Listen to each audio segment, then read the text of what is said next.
I took the new ShotScope V5 golf watch out on course this week and I had an absolute blast with it. At an MSRP of $249, I think it's an extremely capable watch that punches way above its weight class. And while $249 is already extremely well priced, I've actually got a code just for Let's Play Through viewers down below where you can save a few bucks too. Makes it even better. Now the V5 has some really intriguing capabilities built into it, but it's what it doesn't have that might actually be the most exciting for me. On top of it all, this watch boasts a feature that once you use it, you may not be able to live without it.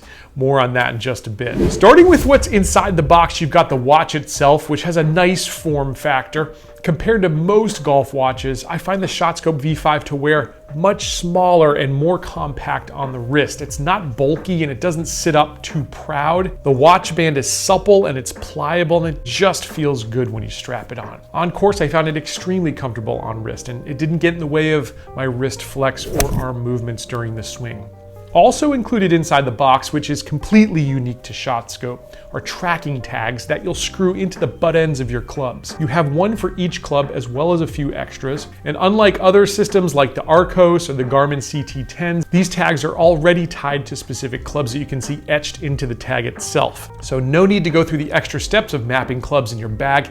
It's a time-saving feature that I really appreciate. Rounding out the contents of the box, you have a charger that's USB on one side and a proprietary plug on the other. I'm not a huge fan of proprietary connections, but this one does ensure a nice firm snap into the back of the watch, and I found it charges very quickly. You've also got some paperwork and guides that, let's be honest, we're all probably not going to read. We're just going to toss in the trash.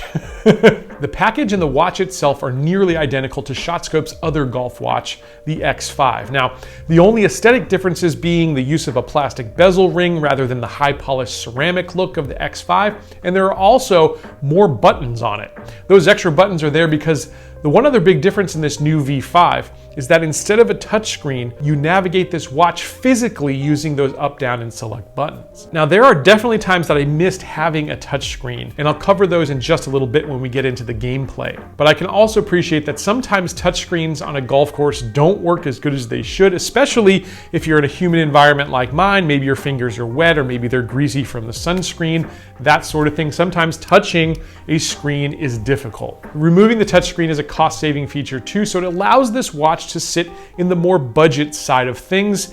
I think a lot of golfers are going to appreciate that, especially when we see prices skyrocketing on so much golf equipment these days. When you hit the course, the first thing you'll want to do is hit the GPS and lock onto the satellites. If you're coming from an older golf watch like the V3, you'll appreciate just how quick this process has become. In about 10 to 15 seconds, I found the signal, I chose my course from a list of courses near me, and I was ready to tee off. Now, anytime I do golf watch reviews, people are always saying in the comments, oh, all the features of this watch are going to slow play down, it's going to cause 5-hour rounds, that sort of thing. And honestly, I think it's exactly the opposite. By having a piece of technology like the ShotScope V5 on your wrist, it's going to allow you to be a more mindful player. You're going to think through your game a lot more. You're also probably going to make less mistakes, which is going to decrease the shots you take in any given round, and it's going to speed up those rounds. But if that's a worry, GPS only mode is there as an option. I of course chose GPS plus the shot tracking because I want to use this watch to its full potential. The default view this watch gives you when you're playing golf is the most relevant information you're going to need. You've got distances to the front, middle, and back of the greens. You've got confirmation of what hole you're playing there at the bottom and the par for that hole. Up in the top right, you'll see the club that you've got selected. Now this watch does a really good job of automatically sensing clubs in your hand, and it's nice to have the visual confirmation there on screen as well. At the top left, you're going to get your running score, and all the way up at the top, you've got the time of day. And I can't tell you how many golf watches I've tried over the years don't actually display the time of day when you're playing golf, and it's so annoying that you have to touch a button or go through the menu options to get back and actually check the time. So this is a feature that I really love. Probably the group behind you is going to love, or maybe even your wife or significant other is going to love because you'll get back home on time. A feature that I find very handy is on the next screen where you can see distances to hazard like bunkers and water. You'll see how far you've got to get in them as well as to carry them.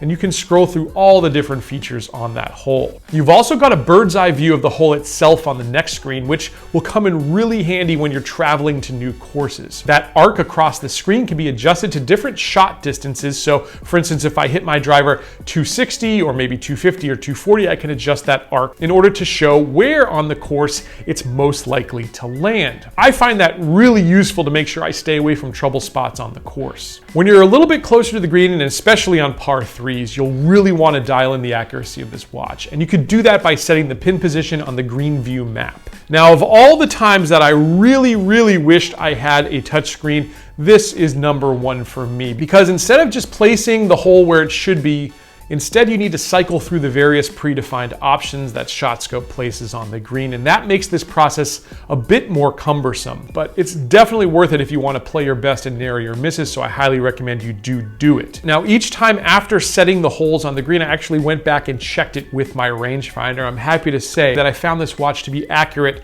to within a yard in most cases. That's very impressive. Now, another cool little feature to this watch is that when you get to the green and after you putt out, you'll have a pop-up on the watch to choose the number of putts you took. Then you'll verify the score for each hole. If you have automatic tracking set up on this watch, it'll do a really good job of figuring out how many shots you probably took, but this is a good way to verify that. During my rounds that I use the watch, I forgot to do this a bunch of times, but it is very easy to then bounce into the scorecard. Again, set your putts, set your score for that hole. So I think this watch covers really all of the basics that you're going to need. It may not have some of those next level features we find in the top of the line smartwatches, but it's not a top of the line price either. I think it's a really good balance. But the most exciting part for me is not what happens during the round, but what actually happens after the round. I think that's where the ShotScope system really shines. After your round, you'll want to sync your watch to the app. It's a quick process, but once you do, it unlocks a treasure trove of data. You'll be able to see every shot you've taken on the course,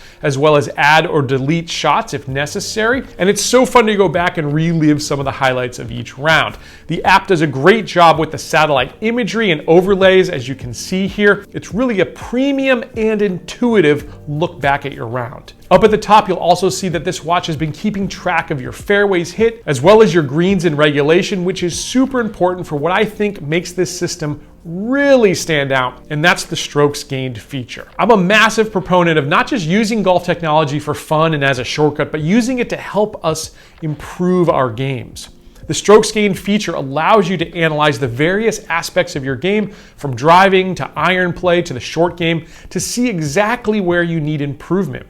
You can also benchmark your game against different levels of golfers, all the way up to touring professionals, to see how you stack up. To me, this is invaluable information. Because the watch tracks all of your shots, you'll also have access to the averages with each club, taking away the guesswork next time you need to carry a hazard or play a par 3. Again, there's just not a price tag you can put on this data, and ShotScope gives it all to you for free. So as you can probably guess, I'm a big fan of this new ShotScope V5, but that's not to say this is a perfect piece of technology, because that still has yet to be invented. So let's go over a few little quirks and things that I think could still be improved. First, and maybe it's a bit petty, but I wish a few things were swapped on this watch. I'd like the down and up buttons on the right side rather than the left side of this watch, as I use them more often and it's easier to reach since I'm right-handed and it's going to be on my left wrist. I also wish the watch band attached the other way around. The clasp actually is backwards from any other watches I use. Now, I know the band itself is part of the RFID system, capturing the club sensor data, but I'm still not sure why the hardware needs to be on the side it's at. I'd love to see it swapped. Secondly is going to be the brightness of this watch. There's no way to adjust brightness, and while this watch does fairly well, it's not an OLED screen, and I would just love the option to increase the brightness, especially when I'm outdoors in a very bright situation. Lastly, as I mentioned before, I missed that touchscreen when setting the flagstick position, but I do understand that's part and parcel with offering this watch at the lower price point.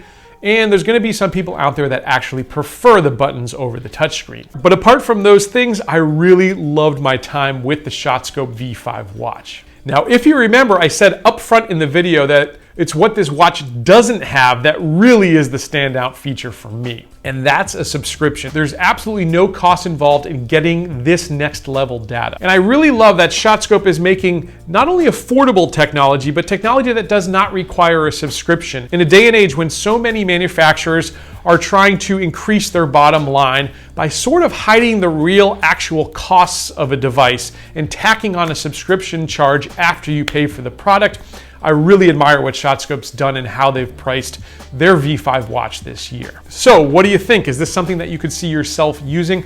I would absolutely love to know down below. Leave me a comment. Is there something missing that ShotScope should include in its next version of this watch? I would love to know that as well. As I mentioned up front, if you're thinking about purchasing the ShotScope V5 or any of the ShotScope products, I've got a special code down below where Let's Play Through subscribers can save a few bucks, and it helps support this show as well. I hope you enjoyed this video, and I'll catch you back here next time on another edition of Let's Play Through.